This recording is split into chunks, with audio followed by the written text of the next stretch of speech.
What's going on, family? Hope everyone's been having an amazing start to their week so far. By the grace of God, we are back with another one. Guys, I wonder if you are finding that you're plotting key levels, but they're just not working out for you. You want to be able to set those trades when price hits that key level, but it's not going in its intended direction. And you might be really struggling in just identifying really accurate key levels. Guys, I'm literally going to smash all of that out the window. And by the end of this video, you are going to be able to really not only understand where you've been going wrong, know how to place those accurate key levels, but when you go and test this, you're going to be so surprised at how powerful and how simple it is. It's literally how I plot my key levels, and it provides me with so much success. So get your pens and paper out. We're going to get into it, and it is honestly, guys, so simple. Okie dokie, folks. So basically, the very simple thing about key levels is that they are areas in the market that you are expecting price to move from. When you go to a resistance level, you want price to tap in and you're expecting it to move, right? You want it to go down. Very similarly, when we go to a support level, we're expecting price to rise from that level. That's basically why we draw key levels. Now, there are two ways that you can use a key level. One is, like we just said, maybe you want to set a trade and you're waiting for price to tap into this key level, and then you want to set maybe a stop order, price triggers it in, bish bash bosh. What you can also do is have a key level, right, where maybe you have on the higher time frames and you basically use this area to basically spot opportunities on the lower time frames, and then maybe you want to see a break of structure or whatever it is.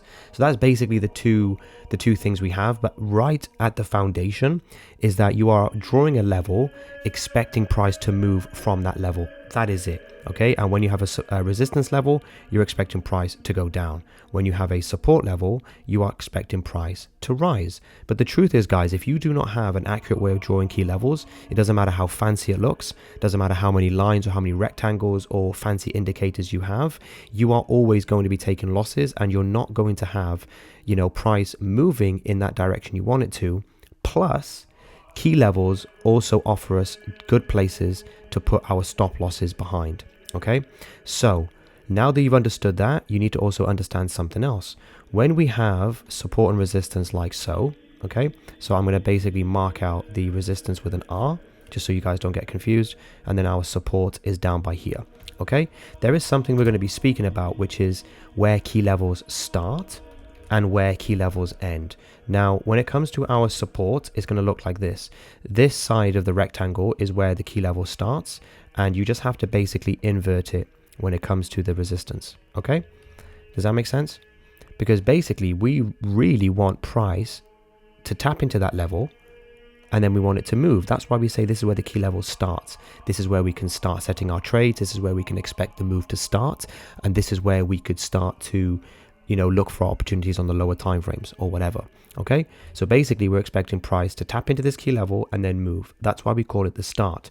Now, the end is really important because it provides us with a place where we can basically stop looking for those opportunities. You don't want to draw your key levels accurately, right, in a sense where you're constantly looking for trades, right? Maybe you're trying to take buys in this movement or whatever, okay, but actually the key level ended all the way up here. Does that make sense? So we're basically really going to just break that down, and that's how you're going to have such accuracy when it comes to your key levels. Okay, dokie. So I'm going to basically use gold for this example because I primarily trade gold, and I know this works on all pairs, but it works really well on gold. And I just want to show you guys how I draw my key levels, and this is exactly what I do. But before I actually go into that, I want to basically tell you what constitutes as a key level. And then I want to tell you what isn't a key level. Very simply, your key levels are always going to be swing highs, okay, and swing lows, right? Now, we're going to basically have to identify these levels, okay? We're going to identify these levels because what you don't want to do is think that price has made, a swing high or a swing low when it might look like it, but actually it really hasn't. It has to have specific criteria. So we'll go into that, what a key level looks like and what it doesn't look like.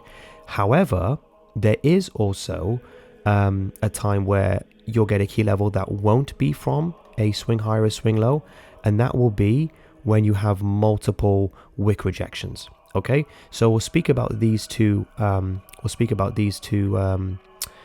Key levels. We'll literally go into that right now. Okay, I don't want to confuse you guys too much, but we're going to basically look at our swing highs and swing lows. And then once I do this, I'm going to go into the wick rejections. I'm going to go into how you draw your key levels, and then I'm basically going to show you on different time frames how you can basically use this. Okay, but looking at the swing highs and lows, what we want to see, okay, is basically we want to see 2 candles for a retracement. Oh, sorry, we want to well, let me word that a little bit differently. We basically want to see 2 candles for a confirmation. Okay, now what do I mean by this? Okay, well, first of all, a swing high or a swing low is basically, you know, you can see them like this.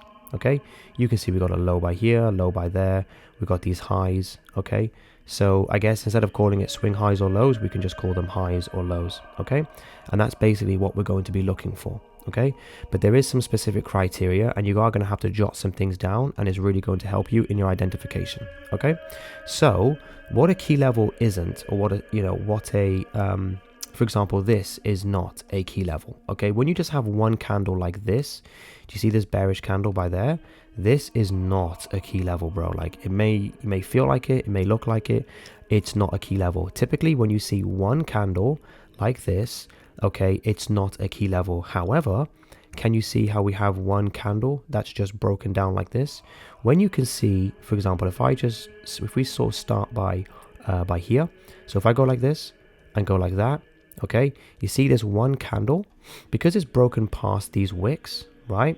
Then you can basically identify that as a swing high. Like, you can't not, okay? But if there was just, for example, if this candle had stopped around by here, okay, then it hasn't broken past those wicks, then you can't really confirm it. Okay, when you get that break below, if it's from one candle, then sure, we just can't hide what our eyes are telling us. Like, that's very clearly you know, a lower high, and we can't get too bogged down with rules. But basically what you want to see is something like this. Can you see how we've got at least 2 candles by there and at least 2 red candles by there? When you get 2 bearish candles like this, or bullish candles, depending on which way the market you're on, this is how you can basically confirm it. Okay, now I want to basically show you how we're going to draw these key levels. Okay, so when it comes to our retest levels and our trend defining point, this is our retest, this is our trend defining point for whatever key level we're drawing, because you can see we got a swing high and a swing low by there. This method of drawing key levels is going to be replicated across, you know, across your trend defining points and your retest levels, and you basically do this. Okay, so when you recognize you got a swing low or a swing high, let's just use the swing low just to keep things simple. You just do this. You just recognize where that bearish wick is. Ignore any other wicks for now. You recognize this bearish wick. I want you to flip it bullish when it comes to your high lows. Your lower highs. Okay, so you just go to that bearish wick. Okay, you go right there and you go all the way to those bodies. Can you see you got those bodies by there? Fantastic. What you will always find when it comes to your swing highs or swing lows is that you will have something which I call the 3 candle rule. You've got 1 candle there, 1 candle there, and then 1 candle there. So those 3 candles make up that. Can you see that? It's a little bit difficult. Maybe you got to zoom in, but you can see if I just draw an arrow, okay, there's 1 candle. Oops daisy. Let me maybe make this a different color.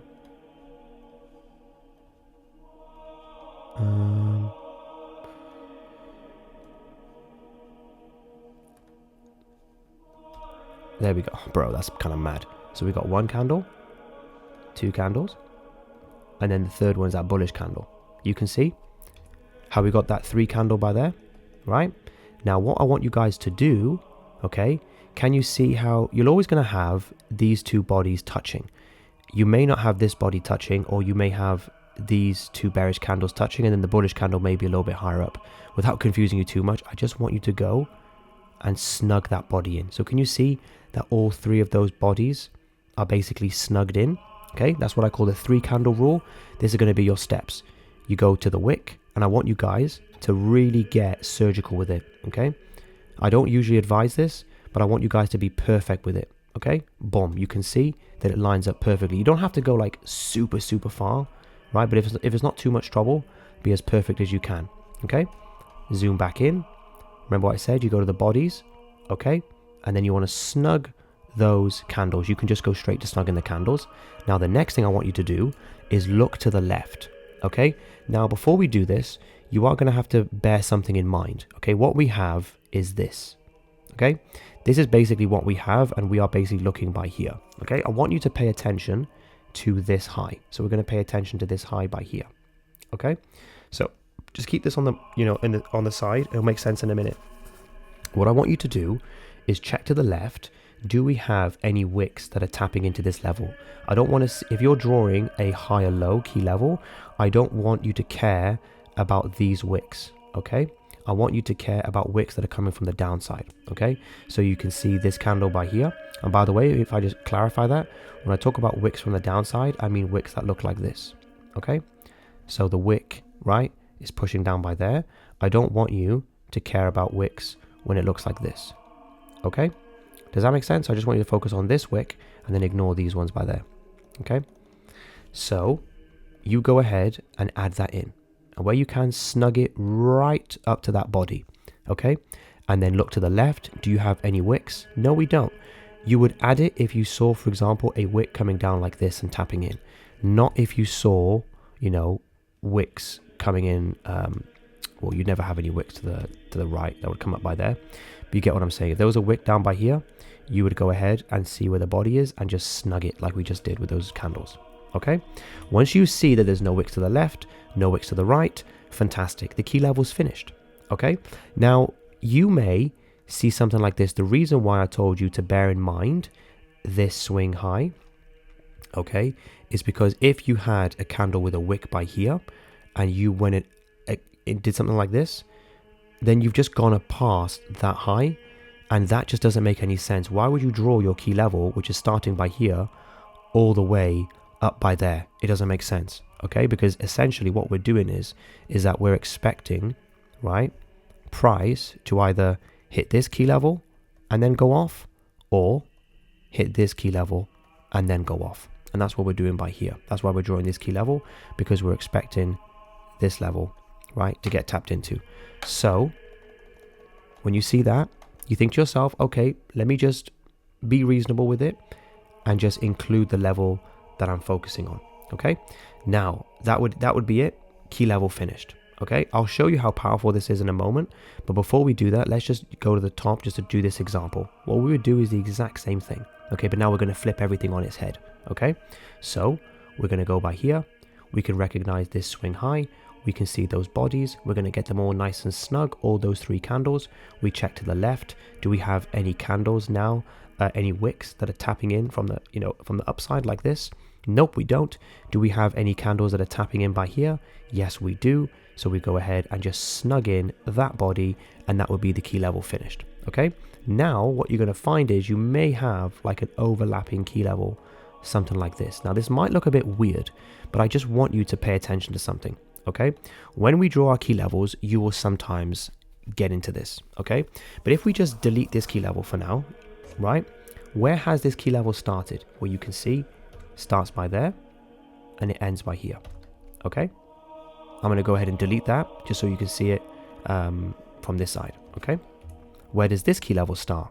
All right, starts by here. Okay, oops, daisy.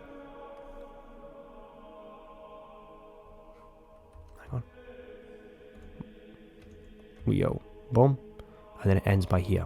Okay, so this is a bit of a tricky example, right, when it comes to retest. So I'm basically going to speak about the key levels ending and starting as if we were looking at it by here. Okay, why is it important to draw key levels like this? Because this provides you with a really accurate start and a really accurate end. So wicks, the hero of the day is wicks. Okay, wicks tell you everything, right? They tell you where key levels want to start and where key levels want to end. So if you see a body close outside this level, then that's it. Boom, the level's been broken out of. What's basically happened is that this has happened. Okay, price is just broken lower. If you, however, just get wicks that come like this, right? You get these wicks. What you do is that you just draw the level in, boom, and wait for a body close. Okay? Very, very simple. So when you see that body close, then basically the level has been, the level's been invalidated. Now, why is it important? Okay? Oops. Why is it important, right, to draw your key levels like this? Well, because when you're by here, you don't know if price is going to get to this key level. So you want to start your trade by there, right? So price comes in, and this was my trade today. Look how it tapped in, right? I had 2 winners today, and I want to show you them, okay? So I set my stop loss by here. Look how price tapped into that key level, and it did its thing. Now, hang on. If it went down by here, if I hadn't set that trade, okay, then I would have waited for price to, get in at this level, and I would have started the trade. Basically, it would have been like this. So the first trade was this. The second trade would have been this. But it's really important to mark your key levels like this. Don't overlap them. If you're going to set a retest, then set a retest. If you're going to do a trend defining point, set a trend defining point trade. Okay, so this trade went in and hit 1 to 4, like so. And then look what happened. If I just kind of delete everything, okay, now what I'm doing is I'm planning for this trade, but I got to draw my level accurately as we did. And remember what I said, this is where the key level starts, and I used the wick. I want you to see how powerful this is. This doesn't happen every single day, but look how accurate this was. Look at that. And this was literally my trade. If you guys want, I'll send you the MT4 proof. MT5 actually, I don't use MT4. Just send me an email and I'll show it to you. Look at that. Can you see how it just tapped in? Look at that. It just literally tapped in. If I was a millimeter off, I would have missed that trade. Do you get me? So it's really, really important. Now, I didn't mix the two. I took one trade as it was. If, however, this wick came down by here, I would have probably just set this trade. Does that make sense? So there were 2 trades that I'd set. I'm going to do it very roughly. There was this trade where I drew my level like this. Okay, let me just delete everything.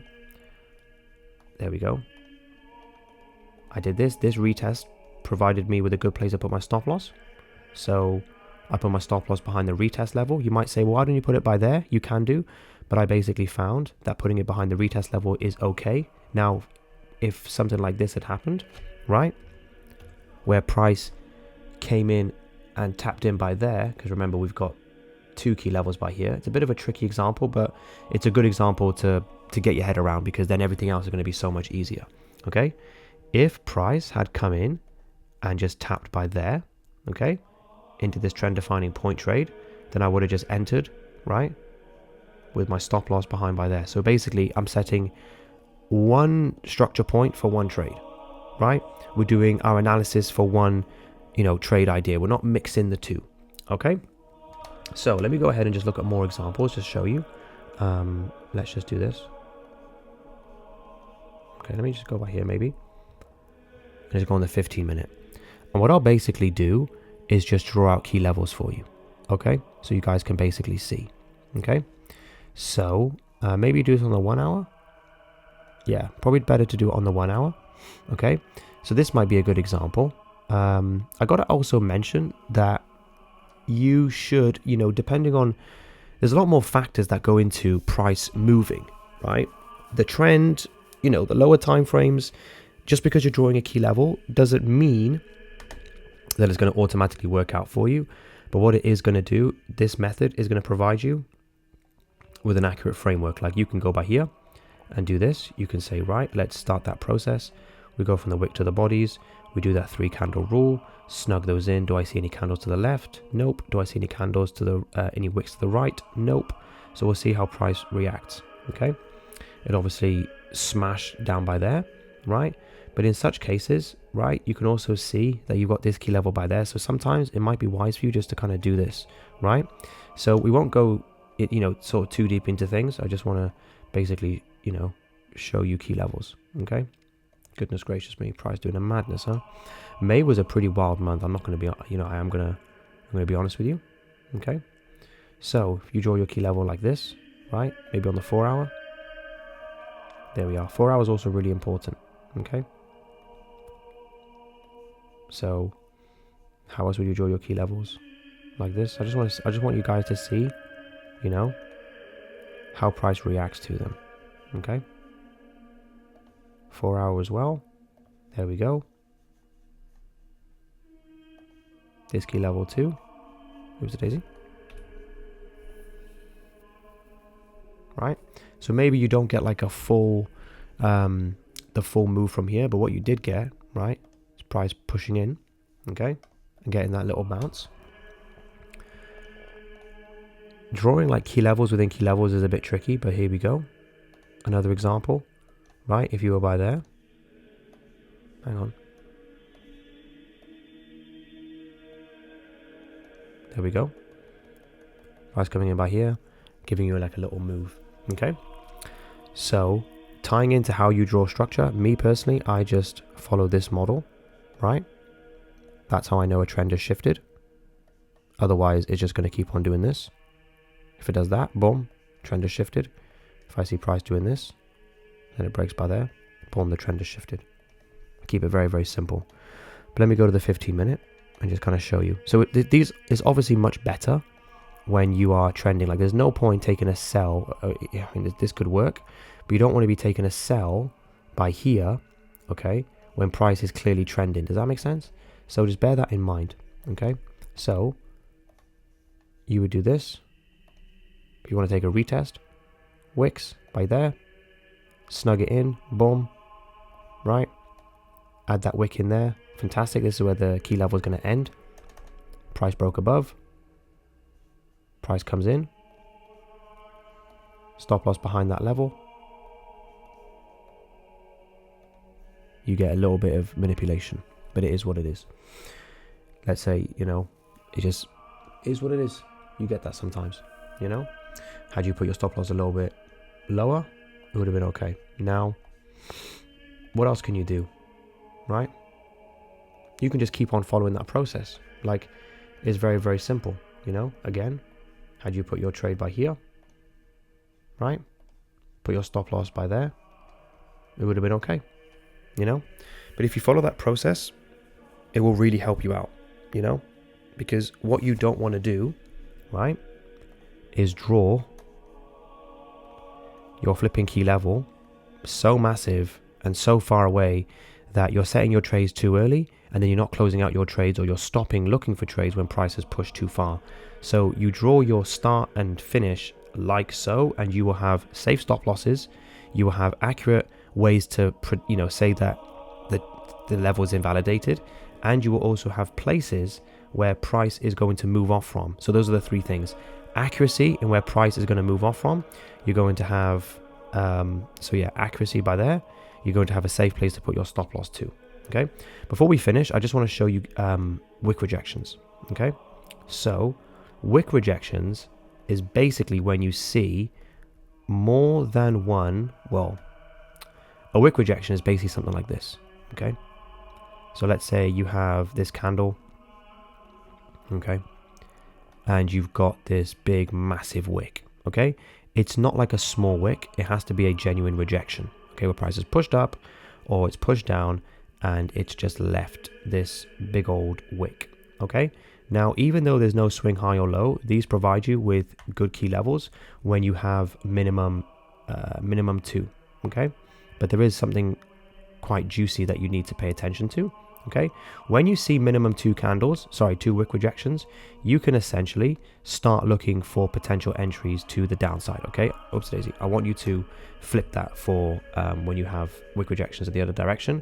When you see that the pressure is pushing down, we're expecting price to basically, fall in that direction. But if you see price is pushing bullish, okay, and you see a wick rejection and a wick rejection, and these are bullish candles, you cannot set your trade or expect price to move until you see at least one bearish wick rejection.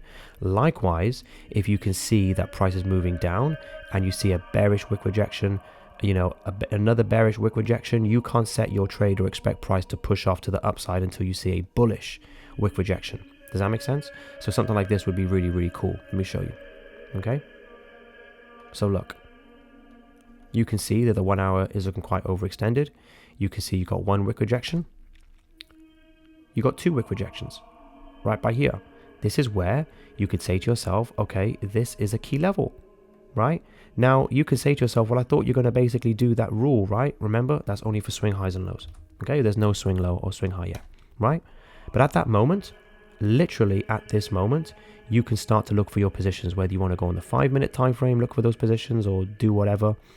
Or if you simply just want to set your trade like this, I don't know. But look how price is moving. It's amazing, right? Again, wick rejections right by here. They provide you with really, really good places. Now you of course get that sometimes. It just happens. Okay. Now you could look by here. There is something I want to show you when it comes to wick rejection. Sure, this could be a wick rejection, but look at price action. It's pushing bullish. Okay. And remember what I said, when you get two candles, that's how you know that there's been a confirmation, right, of a retracement or swing high. When you see prices overextended, right, like this and you see, okay, wick rejections, boom, it's time for it to sell. If you see at least two candles, then you can basically say to yourself, well, this is, price is retraced. Because price is in an uptrend, it has every right now to start forming a higher low and forming a higher high, because that's what price does in uptrends, and obviously flip it for the downtrend. So that's basically my guide on key levels. Go and test it out. You will find that it will be super, super accurate, and you can use this across all time frames, literally from the 1 minute all the way to the daily. But I got to tell you that key levels, sorry guys, brain fog moment. Basically, when you go from the 1 minute up to the daily, you got to know that your key levels are basically, when you go from the daily or the higher time frame to the lower time frames, your key levels are basically going to get less reliable, meaning that it's just not going to work out as well for you. So the benefit of the lower time frames is that you can get in really early on the move, but you are going to get taken out a lot more. So you may be able to make, have bigger trades and make maybe potentially more profits, but you're going to be taking a lot more losses in the meantime. When it comes to the higher time frames, you're going to see a lot more accuracy and a lot more reliability, but things may take a little bit slower to develop. Amazing. And that's it. My super simple, easy guide to key levels. If you guys have any questions, maybe you're doing some testing, maybe you haven't been able to wrap your head around a few things, I will basically send you more information and I can speak to you about it. Because I know maybe I might not be the best explainer, or maybe there's some things that maybe I should have said, but you get the gist. You guys can email me, jbfaithandforex@gmail.com. Go to the about section of my channel. You can literally copy and paste it and just send me any questions. So yeah, thank you so much for watching, guys. Like, comment, subscribe, all that good stuff. Tell me what you enjoy. Tell me what you want to see. Tell me what maybe I could be doing better. I thank you guys so much. I mean, I forgot to mention 700 subs. 700 subscribers. Guys, thank you so much. Glory to God, glory to Jesus. And there is one thing that I do want to say. Proverbs 3:5. Trust the Lord with all your heart and do not lean on your own understanding. Simple. That is such a powerful proverb, such a powerful scripture, and I want you guys to meditate on that. So yeah, thank you for watching. Can't wait to see how this helps you guys. Take care. God bless. Bye-bye for now.